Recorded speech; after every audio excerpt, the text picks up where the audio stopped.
I'm Laura Vinroot Poole, and this is What We Wore. Christophe Desmaison is the founder of CD Network and the champion of many brands that you know and love. From coming to New York with 3 suitcases in the early 90s to representing some of the biggest brands in fashion like Golden Goose, there's so much to learn from this visionary. You're probably the first person I've met in the industry almost, you know? Yeah, I feel we've had like parallel it's progress or history. Yeah. Because how old is Capital now? 28 years.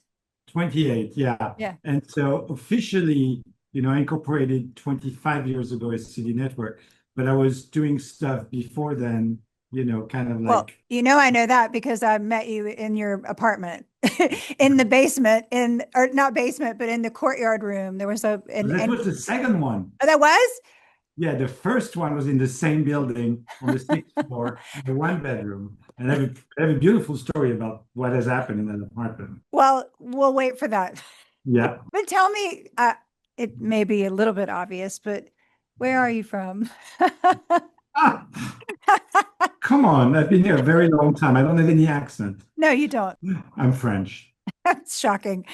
No, but you grew up in Paris? Actually, no. I was born in Paris, but my father worked for the postal service in France. Mhm.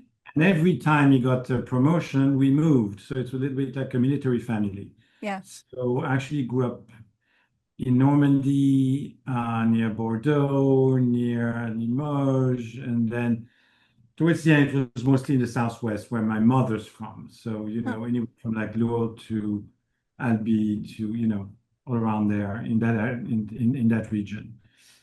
And then I went back to Paris for college. Yeah. And then I started my career in Paris. Tell me what your childhood was like. I mean, that's actually pretty interesting. I think the moving around in the military, the La Poste military Yeah. mood, because you're comfortable in every room, which I think is a real trait of military brats, as we call them here. Basically, you have to be very adaptable. Yeah. And it worked for me. It worked to my advantage because, yeah, I mean, I can enter any kind of like settings and kind of like find my way. I mean, as a kid, I don't have any bad memories of it, strangely. I Yeah. mean, you are uprooted and you follow because that's all you know. What are Yeah. you going to do? Do I leave your parents when you're like 6 years old, 9 years old, 12? No, it was like a fact of life. Yeah. And luckily, our father would, and my parents would like, explain to us where we would be going, and they were trying to like familiarize us with like where we would be landing, what the town would be about, etc. I mean, the and they were always trying to do it during summer vacation, Hmm. so that at least we would not. It only happened, I believe, once, where it was like in the middle of the school year. That's more complicated Yeah. because you arrive and you're like, Hi. le nouveau, as they call it, the new one. And it's like, but I think it has worked well for me because when I moved to New York, I just moved there, picked up and left. Yeah. But it also strikes me too, kind of as you do in your business, I think just the discovery of new things. I think that um the fact that you entered those moves on a positive note, that sort of is how you're such a discoverer, I think. I mean, you always have been, and you've always been so excited Uh, about new things and interesting things. And I do think that's kind of innate. I mean, you're either positive like that or you're not. Do you have Maybe. siblings? Are your siblings the same way? Oh, I'm the oldest of 5. Oh my God. Really? Yeah, I'm the oldest of 5. So it's me, 2 sisters, and we were all in like quick succession, Yeah. within 3 years, the Stair oldest. steps. Yeah, and then my first brother is 9 years younger than me. The youngest one is 15 younger than me. Wow. So there's like 15 years between, a 15-year span between all of us. So actually, we had kind of like maybe some different experiences because as my father, as his career progressed, the the length of time you would be staying in one place was longer. Yep. So it was like a little bit different. Wow. 5 kids. That is something else. Yeah. My mother was one of 8. So, Well, and we're- and tell me about that. I was going to ask what your first fashion memory is, but I would imagine it's your mom making clothes because there's no way you can, or hand-me-downs because you can't really clothe all those people. I'm not quite sure about that. I think it was probably shopping with my mother, but shopping for myself. Yeah. And I was like quite decisive about what I wanted to wear or not to wear. Yeah, me too. So that's probably like, what started me. I mean, the first things, yeah, but it was also looking, I mean, I guess I really started to get interested in fashion like when I was like 14, 15, 16, when you start, it was like the beginning of like the big music videos and all of that. And, you would try to emulate what you were seeing. And I think you and I are the same age. What, I think so I'm older.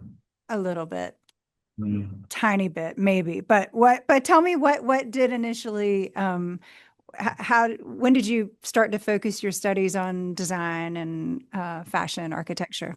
I mean, the French system is quite different from the American one because in the US, and I'm seeing that with my kids. Your children, now. yeah. Yeah. And also my wife, has like a different way of looking at these things than I do. Because in France, you kind of like the system is such, it's like it's a funnel, and you kind of like have to decide what it is that you want to be doing early on.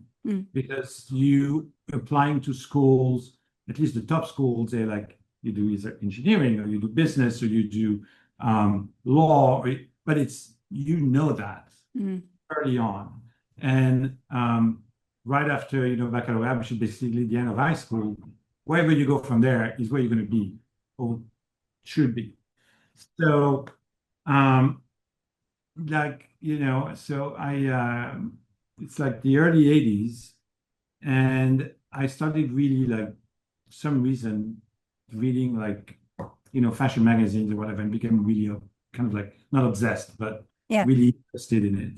And it's like my entire bedroom or whatever was like pictures of like Chanel, whatever. It's like the early Inès de la Fressange Chanel advertising with when Carl just started at Chanel. And that was like all the things. And I was interested in that. Advertising was becoming a very big thing in France. It was like the fashionable thing to do was like to look into an advertising career. And then I was always very interested in like architecture. And there was a moment where I was like, okay, what am I gonna pursue? Do I want to pursue architecture or do I want to pursue fashion and in a way business? And a career in architecture looked interesting, but highly, you can succeed or not. And I was like, although I had a very nice upbringing and childhood and everything, my parents didn't have a lot of money, especially with 5 kids. With 5 kids. and quite frankly, I was driven by like achieving a certain level of comfort and freedom and all of that. So I was like, architecture, yeah, that could be interesting, but that could be like, I could be like a starving artist for a very long time. So, I'm married to one. well, he did some very beautiful things. Perry did some beautiful things. But so I was like, I decided to take the path of like, I had like really good results in school or whatever, and I went like, I followed that kind of like course of like doing, business and graduating in international marketing. And but Christophe, at this time, from finishing your baccalaureate, and you're in the south of France, southwest of France, did you know anybody in advertising or fashion or anything? No one. And so no support from anybody in your community? No, zero. Yeah. But I knew what I wanted, what kind of school I wanted to go to. It was like very competitive, what we call business school, which is the equivalent of like, BA from one of the Ivies. And So and you go through that through competitive exams. And so, I did that, got into the school. And then the minute I was in the school, you have to do a lot of like um, outside school stuff, like, um, internships and surveys and all that. And I did everything in the fashion world, Huh. So just connected from the beginning. Yes. And from the beginning, I was like, and like step by step, I started to build like a little, network of, people in that world. And that's kind of like the circles I was trying to, um, enter. So what was your first job out of school? First job out of school is I started to work for a small, couture house called Jacques Esterel. And I think unfortunately the house has closed since. But it had been started in the 50s. And the name was famous because Jacques Esterel did two things that people remember. The first thing is like the wedding dress of Brigitte Bardot, Wow. the famous Vichy dress. So that was Jacques Esterel, and it launched his career. And then he did in the late 60s, he came up with the unisex concept. And yeah. So, but by the time I joined, so it's in the fall of 87, the house had been through like, several changes. And someone who was actually the husband of one of my best friends had bought the house. And I started, he interviewed me and hired me. And I had, on the first day, was supposed to, there was, there was like the head office on Rue du Faubourg Saint-Honoré, up the street from the Bristol Hotel. Mm. And then we had three shops, two in Paris and one in Bordeaux. And first day on the job, so I go to the head office to sign all the paperwork and all of that. And I had been hired as the manager of the flagship store on Place de Victoire. I'm 22. I know absolutely nothing. I've never worked a day in my life in retail. The last internship I had done was actually in the buying office at Printemps. I was there for 3 years, 3 months. It was a great experience. And I'm there. And so my boss, and in a way mentor, Jean-Michel, he's like, okay, so we signed the paperwork, we discussed whatever, and he's like, okay, I'm going to take you to the store. And so we go and we pick up his car. At the time, he had like a very fancy kind of like BMW convertible. It's a beautiful day. It's September in Paris, a wonderful day. And the drive from where we picked up his car to the store was about 15 minutes. In the 15 minutes, in the beautiful sun in Paris, and in the convertible, he explains to me that he's going to introduce me to the team at the store, but there's a big problem. Oh God. The current manager of the store, who I'm going to like be her superior, I've been hired on top of her, and the top salesperson, they don't like each other. They don't get along. It's a big mess. And within a month, I'm going to have to choose who I'm One or the other. keeping. Were you like, oh my God, okay. And so I arrived there. You can imagine the face of like the manager who's now becoming like an assistant manager, and the top salesperson. It's a small store. I mean, it's like 2,500 square feet. It's a beautiful store on Place de Victoire, 2 levels. It's an old townhouse. It's really quite beautiful place, and with a courtyard and everything. It's lovely. But I arrive and the team is like really not happy to see me arrive. And but within a month they were both gone. Really? I was gonna say, was it clear from that first day? Was it clear which one it was my gonna be? intention, I mean, clearly, the one who was demoted in a way, she could not even like look at me. Um, and the other one was really crazy. She was a great salesperson, but absolutely crazy. So that was that. But that was like all about talking about baptism by fire. That was like, whoa. Well, talk to me a little bit about like, I mean, you think about, Pierre Berger with Yves Saint Laurent, and like, I guess there is this history of business managers or people, the business people coming in and running the business with the creative people. Yeah. Was that something, I mean, was that kind of where you fit into it? I mean, did you come into the business and say like, this is being run all wrong? Well, yes and no. I mean, it took me a few years to get to that point, and then at that point, I left. The um, from like managing store, I became really involved, and because we had our own lines of products, but then we were also buying third party, and I was really in charge of that for the three stores, and it was fun and interesting. And I was like, with Marcel Lassens, we were one of the two stores who basically sponsored Paul Smith, in the beginning of Paul Smith in France. It was a lot of fun. And was this also the renaissance of I mean, great department stores and also specialty stores? Um, so at that time, the stores were really dominated. I mean, in Paris was dominated by like you had like Printemps and Lafayette were like the massive, stores. Samaritaine was still existing, Mm-hmm. but it was kind of like on its luck. The Bon Marché was not What it is.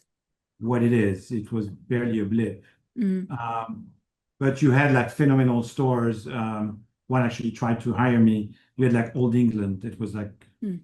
a temple to like all things British. But Um, was that sort of the like your I don't know, like understanding of the power of especially a store, meaning a store that has things from all over the world? Because that kind of wasn't that sort of was a new idea. yeah, I mean, you had in Paris at the time, you had Victoire, who was very different from what Victoire is today. But Victoire was like this magical place, and it was on Place de Victoire. Yep. So it was like catty corner from the store I was running. Yep.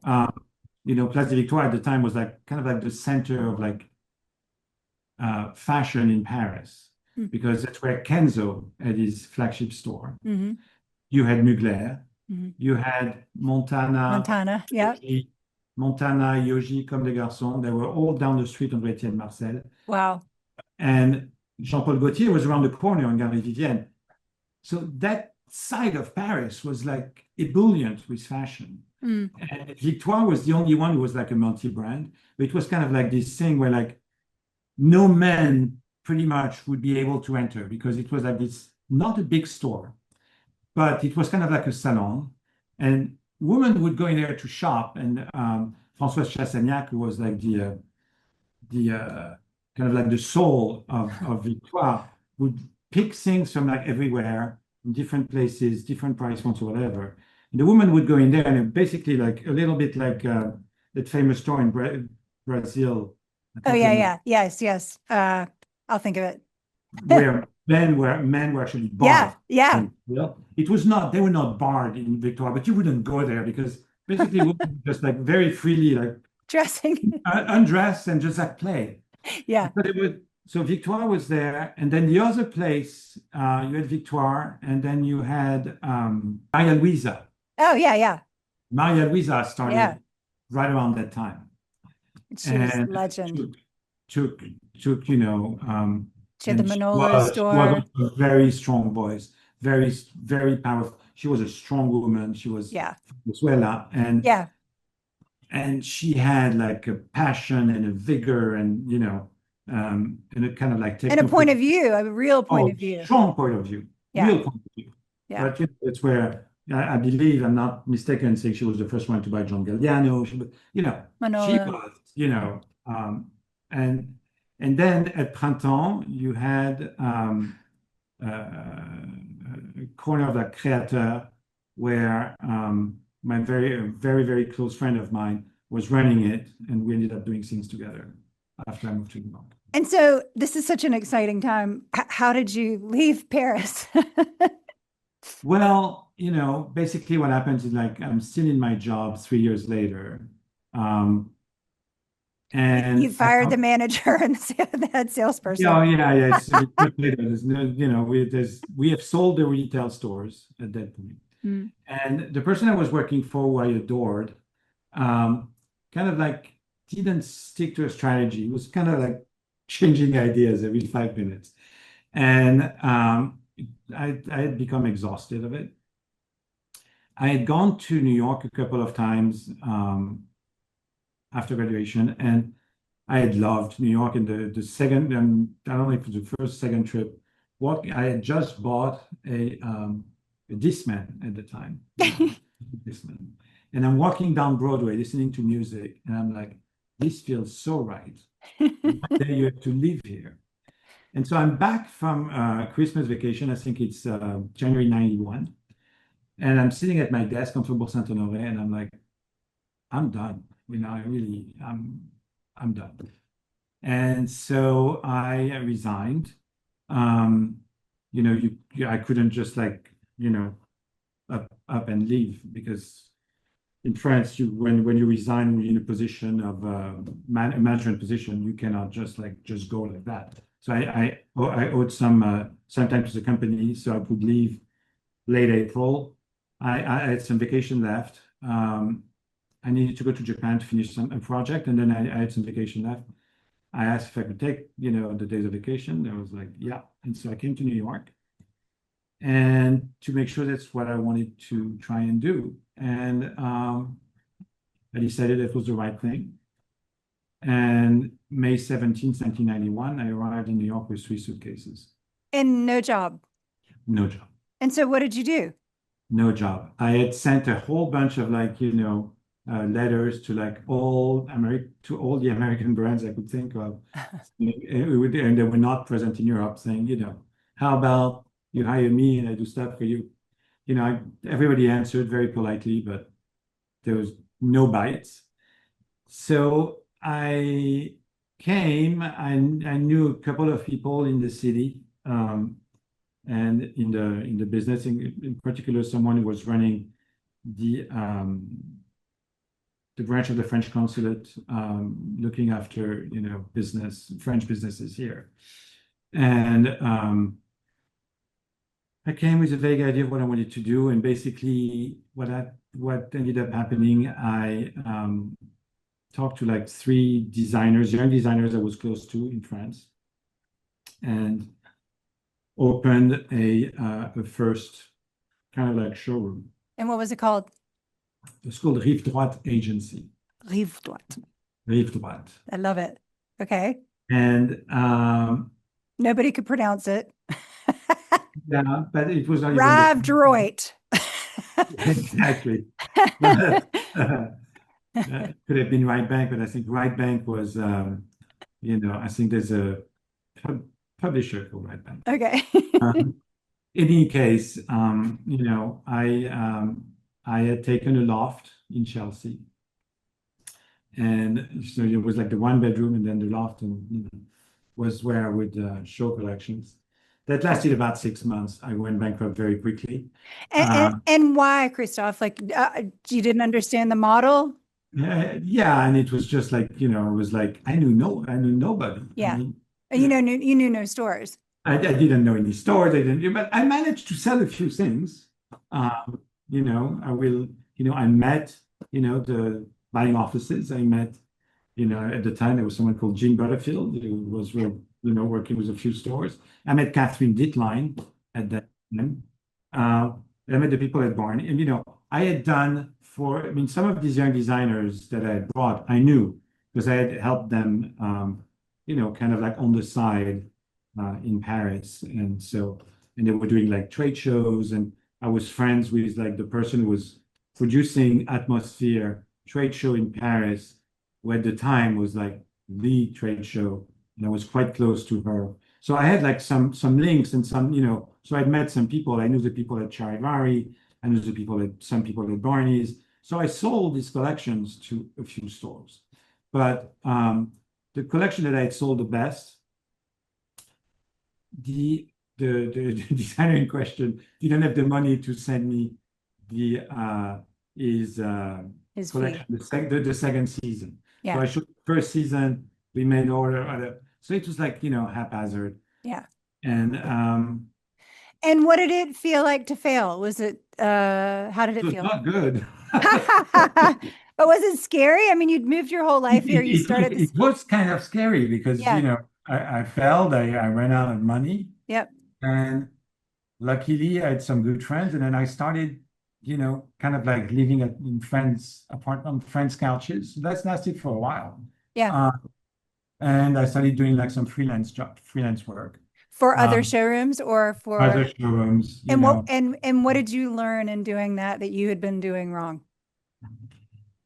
that, you need to make sure that the people you People sign a represent. contract. No, it was not even signing contracts. It was about making sure that they had the wherewithal Yeah. to stay the course. And You how do know, you know that? You don't really know that. You just have you to don't really know trust. that, but granted, I've made many more mistakes since, and but you kind of like step by step, you get it, and also you need to understand it's more than just like bringing collections here, and at the time there was no, you were not communicating. You had to call people. You had to, it was a Yeah. whole Yeah. different, Yeah. Oh my God. I remember. whole different ballgame. So did you consider doing something different, or did you want to stay in the industry and you thought there's a way to do this The well? industry was the industry that I wanted to be in. Yeah. So it was never, and by that time, I knew enough people. I was friends with like, really people who were starting to make their mark in the industry. I mean, I was friends with the people at a showroom called CDDC in Paris. That was, they were representing at the time Martine Sidbon, Jean Colonna, Yeah. etc. So, I started to have like a real network of things, and it felt it was like my natural. It was fashion was my passion. It was a time where it's like what was happening then was really exciting from Yeah, like it was. a standpoint. The Japanese in Paris and Gautier and all that. I mean, these fashion shows were great. It was like you always found a way to like, sneak in. It was like, it was fun. It was ebullient. Yes. It was not the And corporate it, world. and it was accessible. I mean, I think Yeah, that's, yeah. yeah. It was not the corporate world monster that it had become now. It Yeah. was, there was no pre-collection. None of Yeah. that stuff. Yeah. Yeah. It's Yeah. just like pure, it was like a pure expression of like the passion, It's like it was true in Paris. I mean, you remember in New York at the time, you have Stephen Strauss, it was different. It felt different. Mhm. And so I knew I wanted to stay in the business. I knew I had already started to meet people here, and and most and foremost, I was kind of like a very proud person. I was not coming back to Paris defeated and deflated. That was not in the cards. No matter what, I would stay. Well, You know. and while you're sort of freelancing at these other showrooms, are you the whole time thinking that I'm gonna build this again and here's how I'm gonna do it differently because I can do it better? Actually, I found one showroom that kind of like semi-hired me, Mm, and the deal was like I would work on the collection, I would help with the collection of the showroom, and also in lieu of salary, I could show some things on my own okay. within umbrella. So that's what happened, and when that dissolved so that I started that in 92, 93. And that ran its course for like 2 or 3 years. And the things we worked on at the time were like Jean Colonna was a collection. And we had there was like that 2 year period during which Comme des Garçons shirt was under license. And we got the representation of that. And it was fantastic. Christophe, will you explain to the listeners sort of what a showroom is? Because I think one of the things that does make you, the reason you're so valuable and important in this industry is because you you also are a merchandiser, you have great design sense, you're such a great advisor to designers, which I don't think that's maybe common. Yeah, well, the showroom basically is a place where we show collections that we partner with, and our role is to introduce these collections and find and organize their distribution here. So finding the stores that are going to be buying these collections and representing these collections. What makes it interesting for me, I mean, it's like, although I don't necessarily think it's a word which is like used a little bit too much, but I'm a curator of sorts. So the challenge is to have collections that address a certain type of customers. And when you put them all together within the multi-brand showroom space, they have to speak kind of like, they have to be copacetic with one with the other, Yeah. and also they cannot compete with each other. Yeah. So that's pretty much what we do. And the challenge is to find, learning what we've learned over the years and everything, collections that will, stand the test of time, are able to where the sourcing is well organized, where the finances are in place, where all of these things. And then where we help them is that we make sure that they are priced correctly, that they are that the assortment makes sense for the American sensibility, which is quite different from other countries. Back to starting the second iteration or the first iteration of CD Network. Tell me, what were the most important lessons that you learned from freelancing in those from the failure and from freelancing in the other places? Well, apart from like, the logistics and all of that stuff, I think at the end of the day, the most important thing is like it's a people's business, and you have to, you are only as valuable as your relationships. I mean, obviously, the fact that I believe I have a good eye, a certain taste, and all of that is super important. But above everything else, it's like, knowing people, listening to people, understanding what they need, what they like, what they are ready for sometimes, because sometimes I've been way too early and stuff. But I think that's it. It's like for me, it's all about the relationships. And did you start traveling around the US to, I mean, because I think part of that, I mean, you have the knowledge to say to these European brands, I know every store in the US where you need to be, because it is a different world. Yes. I mean, I've traveled extensively, and I try to keep doing it.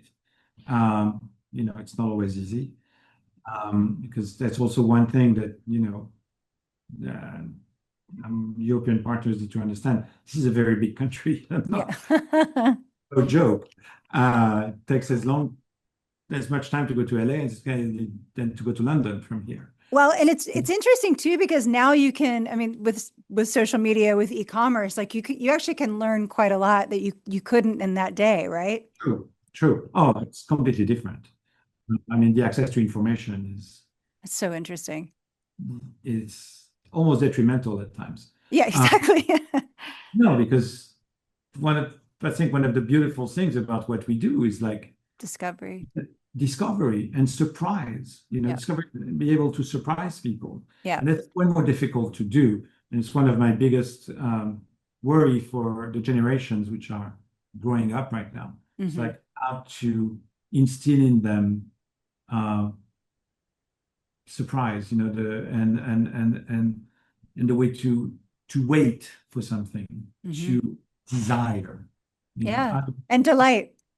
how do we instill desire in those kids that we are, raising? Yeah. Because everything is available at the tip of their, Phone. Finger. finger.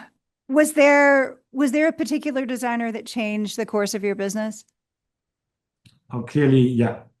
I mean, there's like moments. There's been certainly times where, Comme des Garçons Chouettes was very important to me originally. Jean Colonna, certainly, and he's still a dear friend. But the one designer slash brand that has been an incredible story for me and probably my biggest success, quote unquote, is Golden Goose. And I can speak with authority on it too, because I mean, we carried it from day one. Yeah. And we carried the clothes more than anything, the bags and the clothes. And when people were like, what is this? What is this? For years. Yeah. And then we sort of dabbled in the shoes but it's such a fascinating thing. Did you know, Christophe, from the beginning that it was special? I know you knew the designers were special. It's a husband and wife, right? Yes. So the From designers are Venice? super special. I mean, they are from Venice. Yeah. They are from, like a really good, background. Yeah. But they started very humbly, on the back of their cars, Yeah. doing this. They were going from like stores that they knew, driving their car and like showing stuff which was like pretty much, almost pronto moda. It was like they were selling what they had. But they had like an incredible sensibility and understanding of like fabrics and details and a love of like craft. And so, I met them through a friend of mine and fell in love with them and what they were portraying and, all the aura around them. And one thing led to the next, and we started working together in 2003. And originally, we only worked in New York with two things, which are like the cowboy boots that they had started at the time, the beaten up cowboy boots. I still had my originals. Yeah. Originally, people could not understand what the hell that was. No. And there was like a little T-shirt thing series they were doing, and we were showing the actual clothes, the ready to wear, only in Paris at the time. But what changed everything for them was like 2010 when they launched the sneakers, and then it became like a thing where like in 2014, they got investment from private equity, and then the rest is history. I mean, today it's a $750 million company. That's unbelievable. We have 58 or 59 stores in North America. So they left the agency in 2019 with taking 5 of my people. But not Caroline, thank gosh. Not Caroline. And I've remained, and I'm still to date, kind of like honorary chairman of North America. So I'm still associated with the story. That's amazing. And I have to say the leader of the brand, I mean, Alessandra and Francesca exited the brand. They're still on the board, but they exited the brand a few years ago. But the leader and the person who's been driving the growth and the visionary behind the expansion of Golden Goose is Silvio Campara, who's an incredible, I mean, he's one of a kind. And I've worked with many, many brands over the years, with many, many people. He's a unique leader. Tell me, what are the biggest lessons you learned from that experience? Well, we came up with like solutions to problems. It's like how to be creative on the, because with no money. Yeah. And the boots, we were basically how to manage scarcity, and how to make scarcity a tool, a winning tool. Yeah. We were, I believe, the first brands to come up with never on sale concept. Yeah. Because they're one of a kind. They were one of a kind, and they were like handmade, shipped on time. Yeah. But when people got the product, they would sell it full price. and it was pretty much a guaranteed sell-through. Yeah, and So it's not seasonal. It's just you're in love with it or you're not. so, Yeah. got everyone, including the big department stores that we were starting to sell to at the time, to agree to not put the product on sale Yeah. and not complain and not call about the product is late, we need a discount. It was like, that was not a conversation. So,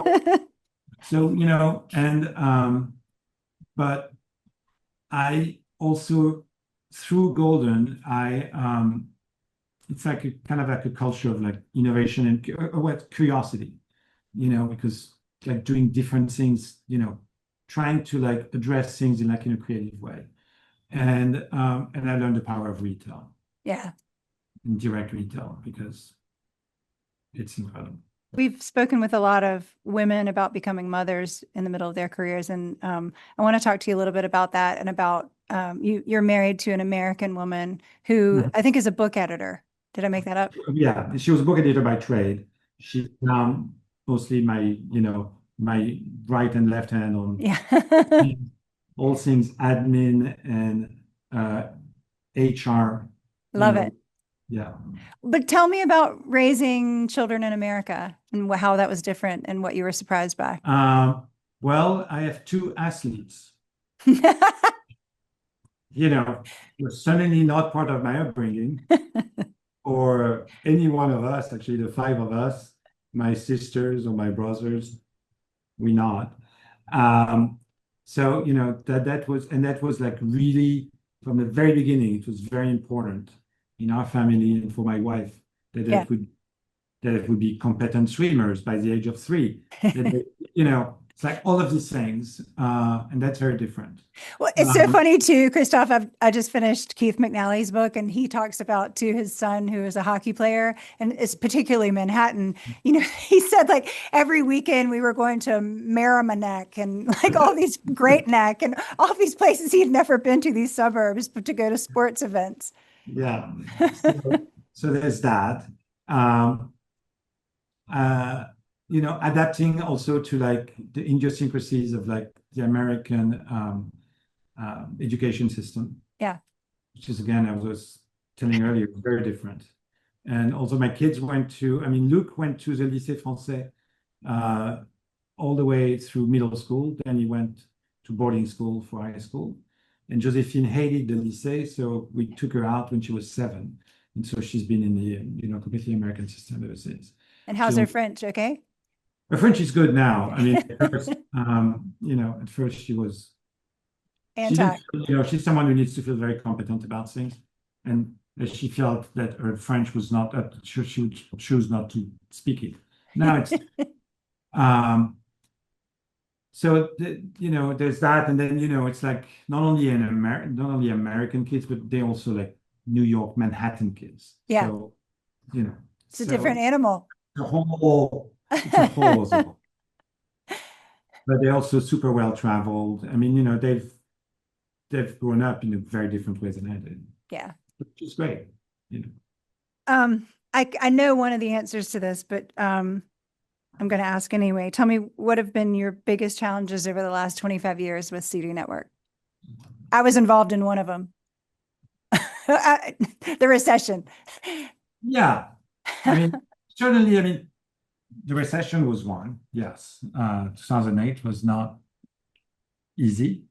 But can I interrupt and tell you, I think that you were really such a leader in that, and that you really taught me how it could be done with, a gentleman's agreement. But really, like, I think that to have that human contact and connection with you to tell you what was going on in our business and our city, and to be able to communicate with you often, clearly and often, really got us through the recession, and also just taught me how to do it with all the other vendors. Oh, thank you. I think the most important thing is that communication always, and be upfront about, we all have challenges, and, all businesses, go through ups and downs. And the important thing is to have like the vision of what it's going to be like on the other side, and to stay the course, and to be upfront and honest. It's like I mean, the biggest challenges for me has been like to manage the growth at times, to manage expectations really from brands, and the changing nature of what we do. Yeah. Certainly, I mean, I've had my financial challenges like everybody else. I mean, when I started CD Network, we financed it with my not yet wife credit cards. Yeah. Yeah. You know, she showed a lot of faith in me. A lot of faith in me. I hope she doesn't regret it. But because I'm still, my crazy self. Uh, but it's like suddenly like managing, when you have to like take like really hard decisions by, letting go of people or whatever. I mean, that's always the hardest. Yeah. And so that's always, that's probably like the most difficult things.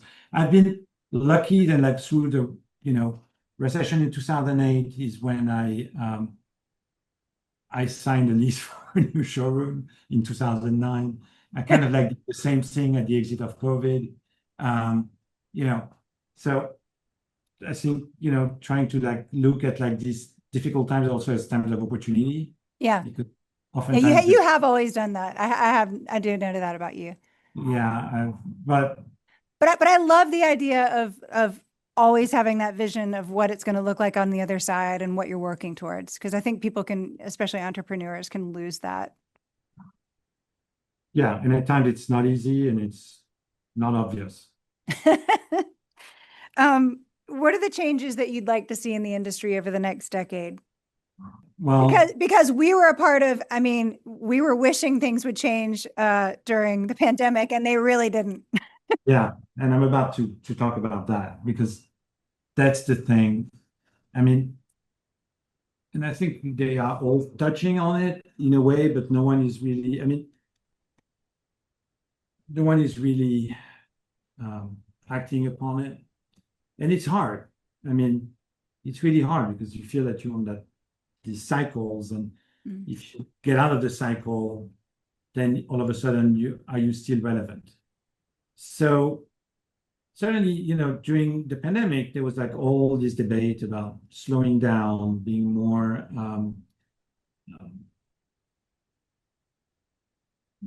trying to be more exact and to be more not do things gratuitously, not put out product for the sake of putting out product because you need an extra Cash flow. limit, whatever. Yeah. And that obviously has gone out the window completely. We're back into that silly cycle. But I think the world out there is telling us that it's not working. I don't know if you caught some of the business of fashion voices saying this week, but when they did that segment on I don't remember which country, I think it's Nigeria. We have this unfathomable amounts of like products, like discarded piles and mountains of textiles that have no reason to be.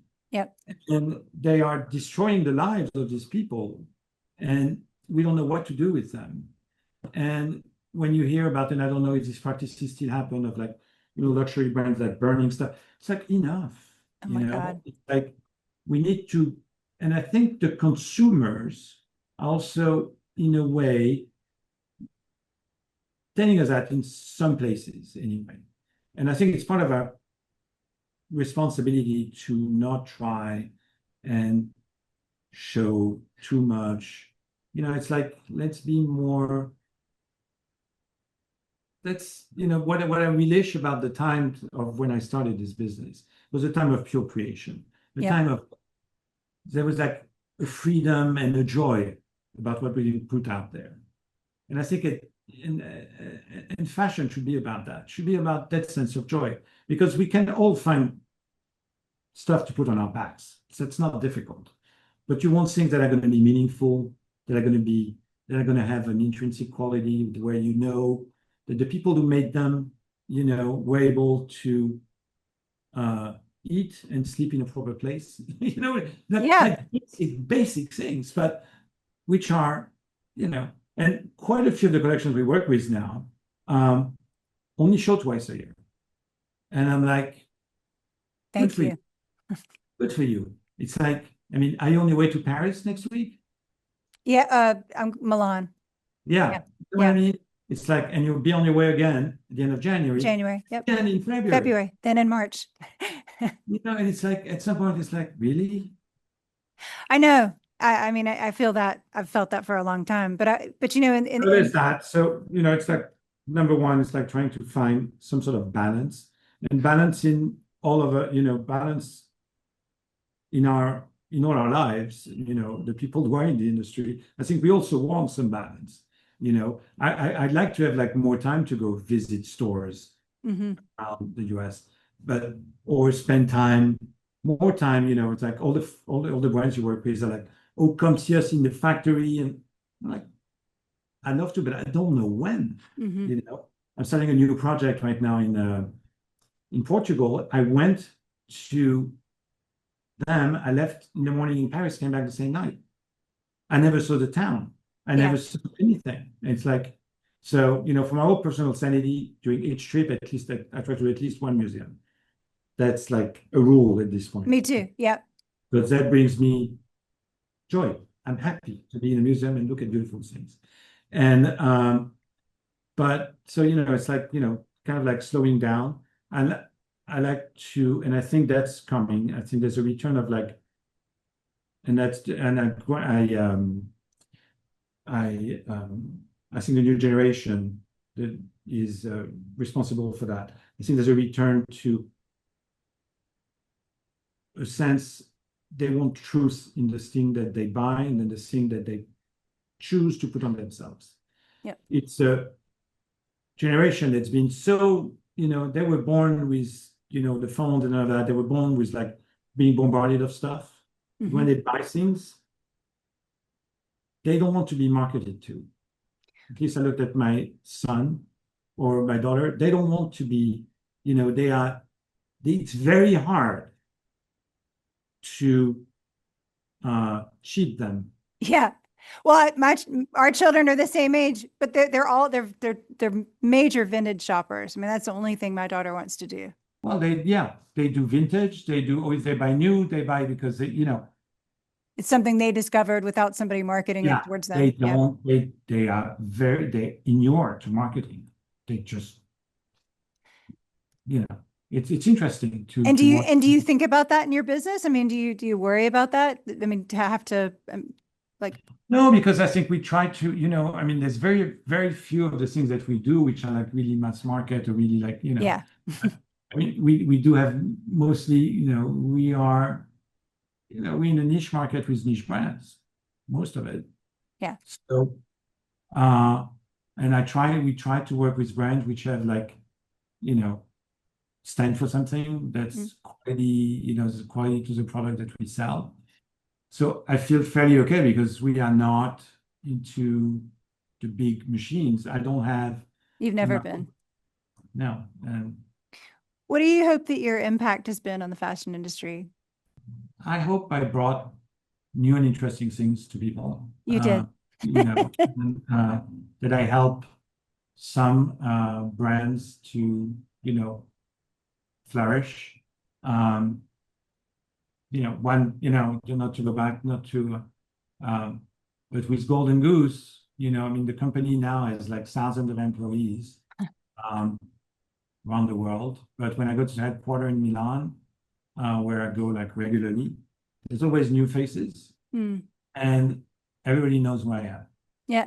And that is, means something.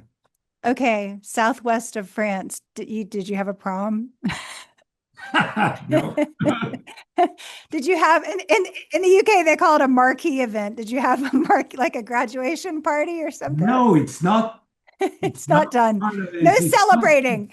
It's not part of the culture. I think maybe now they're starting to like do things and you like, but it was not when I was young, it was not at all. No, even when I graduated from college, there's no like big ceremony and Do you no. do you have a favorite thing in your closet, something you've had a long time that you still keep? Uh yes. I have a coat from Arnis, which was one of the brands I first worked with, in like late 96, I think. And it's a cashmere coat, like, and I would still wear it. You I still had wear it? yeah, I had the lining redone Yeah. a couple of years ago, and with actually I had it redone with a shirt fabric that Thomas Mason, the people at Thomas Mason had given me, like a vintage fabric, and that coat is still as good today as it was then.